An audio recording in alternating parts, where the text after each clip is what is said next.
आपल्याला नेहमीच वाटत असतं की मुलांनी बाहेरचे पदार्थ खाल्ले नाही पाहिजेत, पण कधी-कधी काय होतं, खावेसे वाटतात. लहानांनाच काय मोठ्यांनासुद्धा खायची इच्छा होते. तर आज आपण घरच्या घरी अजिबात ही तेलकट न होणारे व्हेज पॅटीस कसे करायचे ते बघणार आहोत. हे व्हेज पॅटीस करायला अगदी सोपे आहेत आणि खरं सांगायचं तर हे अजिबात ही तेलकट होत नाहीत. पॅटीस आपले तेलकट होऊ नये यासाठी छोट्या-छोट्या टिप्स सांगितल्या आहेत, त्यामुळे व्हिडिओ शेवटपर्यंत पाहत राहा. रेसिपी आवडली असेल तर एक लाईक जरूर करा. चला मग जास्तीचा वेळ न दवडता आपण लगेच रेसिपीला सुरुवात करूया. पॅटीस बनवण्यासाठी आपण इथे 2 वाटी मैदा घेतलेला आहे. तुम्हाला जर मैदा वापरायचा नसेल तर त्याऐवजी तुम्ही गव्हाचं पीठ वापरलं ना तरी देखील चालेल. आता यामध्ये आपल्याला चवीनुसार मीठ घालायचं आहे आणि इथे मी 3 ते 4 चमचे तूप घातलेलं आहे. तूप आपल्याला व्यवस्थित हाताने पिठाला चोळून घ्यायचं आहे, जेणेकरून आपले पॅटीस ना मस्त एकदम खुसखुशीत आणि क्रिस्पी तयार होतील. त्यासाठी आपल्याला हे तूप छान पिठाला चोळून घ्यायचं आहे. अशा पद्धतीने मूठ बांधला गेली म्हणजे समजावं आपण जे तूप घातले होतं ते अगदी परफेक्ट आहे. आता यामध्ये आपल्याला थोडं थोडं पाणी घालून याचा घट्ट गोळा आपल्याला मळून घ्यायचा आहे. पाणी आपल्याला जास्त घालायचं नाही, यामध्ये सैल पीठ मळायचं नाही आहे. पीठ आपल्याला घट्ट थोडं मळून घ्यायचं आहे बघा. अशा पद्धतीने आपल्याला हे पीठ थोडंसं घट्टसर असेल ना तर पॅटीस आपले अजिबात तेलकट होत नाहीत. मळलेलं पीठ 10 मिनटासाठी आपल्याला बाजूला ठेवून द्यायचं आहे. त्यानंतर आपल्याला साठा करायला घ्यायचा आहे. तर वाटीमध्ये इथे मी 2 चमचे कॉर्नफ्लॉवर घातलेलं आहे. 2 चमचे तूप घालून साठा आपला तयार करून घ्यायचा आहे. आता याला आपण साईडला ठेवूया. आता आपल्याला बटाट्याचा मसाला तयार करून घ्यायचा आहे.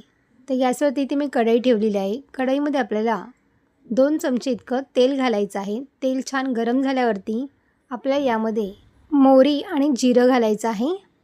जिरं छान फुलू द्यायचं आहे आणि त्यानंतर इथे मी 2 बारीक हिरव्या मिरच्या बारीक कट करून घातलेल्या आहेत. 1 चमचा धणे छान जाडसर आपल्याला कुटून घ्यायचे आहेत, ते याच्यामध्ये घालायचे आहेत. कढीपत्ता घातलेला आहे, थोडंसं हिंग घालायचं आहे.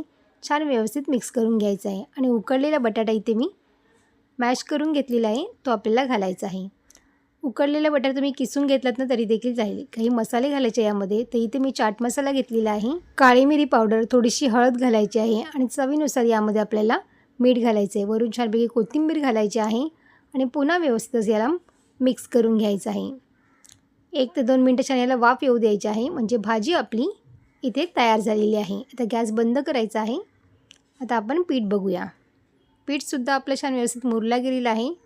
10 मिनटं इथे होऊन गेलेले आहेत. आता पिठाचे आपल्याला 4 गोळे इथे असं करून घ्यायचे आहेत. एक गोळा घेऊन आपल्याला हे लाटून घ्यायचं आहे. तर इथे मी सुकं पीठ लावलेलं नाही आहे, असेच आपल्याला लाटून घ्यायचे आहेत. जर तुमचं पीठ पातळ झालं असेल ना तर थोडंसं सुकं पीठ लावलं ना तरी देखील चालेल. पण सुकं पीठ न लावता जर आपण ही पोळी लाटली तर अजिबात तेलकट होत नाही. त्यासाठी आपल्याला सुकं पीठ लावायचं नाही आहे आणि त्यासाठीच घट्ट पीठ मळून घ्यायचं आहे. म्हणजे अजिबात ही पॅटीस आपले तेलकट होत नाहीत, मस्त एकदम खुसखुशीत तयार होतात. तर अशा पद्धतीने मी 4 पोळ्या इथे लाटून घेतलेल्या आहे आणि आपल्याला साठा लावून घ्यायचा आहे. जो आपण साठा तयार केलेला आहे तो सगळ्या व्यवस्थित पोळीवरती असं आपण लावून घ्यायचा आहे. दुसरी पोळीसुद्धा आपल्याला अशा पद्धतीने ही लावून घ्यायची आहे आणि त्या पोळीवरतीसुद्धा आपल्याला साठा व्यवस्थित लावून घ्यायचा आहे. साठा तुम्ही सगळ्या बाजूने व्यवस्थित लावला गेला तर पॅटीस आपले हमखास एकदम खुसखुशीत आणि मस्त एकदम क्रिस्पी तयार होतात आणि अजिबात ही तेलकट होत नाही.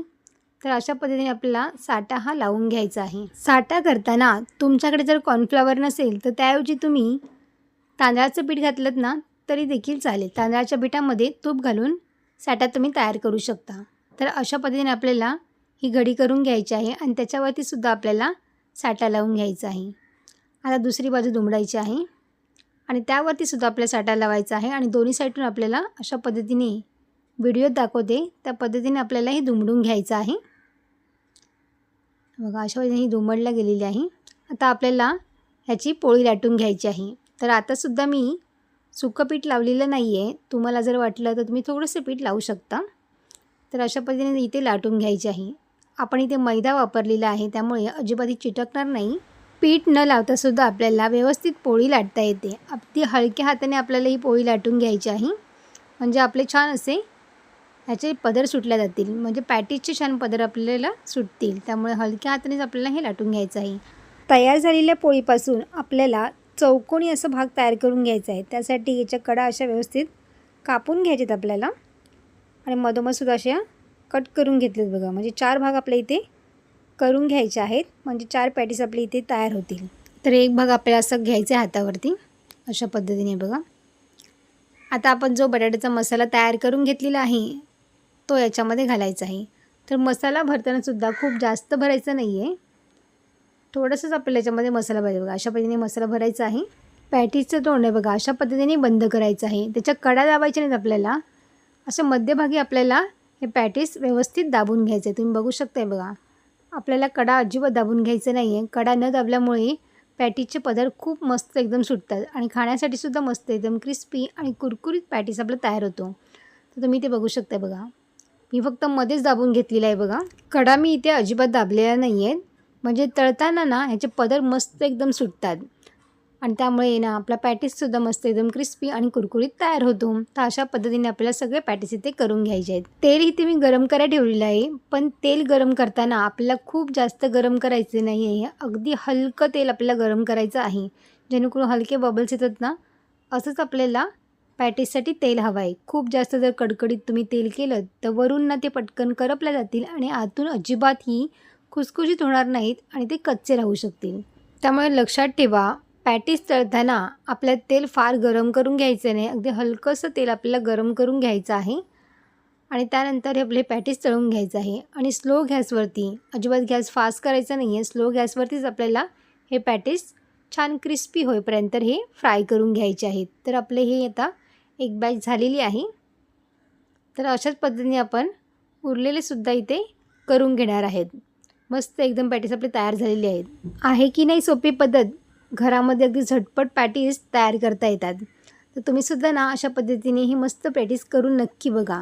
गरमागरम खुसखुशीत आणि क्रिस्पी पॅटीस आपले खाण्यासाठी इथे तयार झालेली आहे.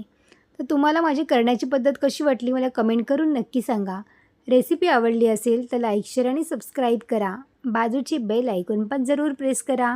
जेणेकरून जेव्हा पण मी नवीन व्हिडिओ अपलोड करेन त्याची सर्वात आधी नोटिफिकेशन तुम्हाला पाहायला मिळेल. पुन्हा भेटू असेच एका नवीन रेसिपीमध्ये. तोपर्यंत मस्त खा आणि स्वस्त राहा.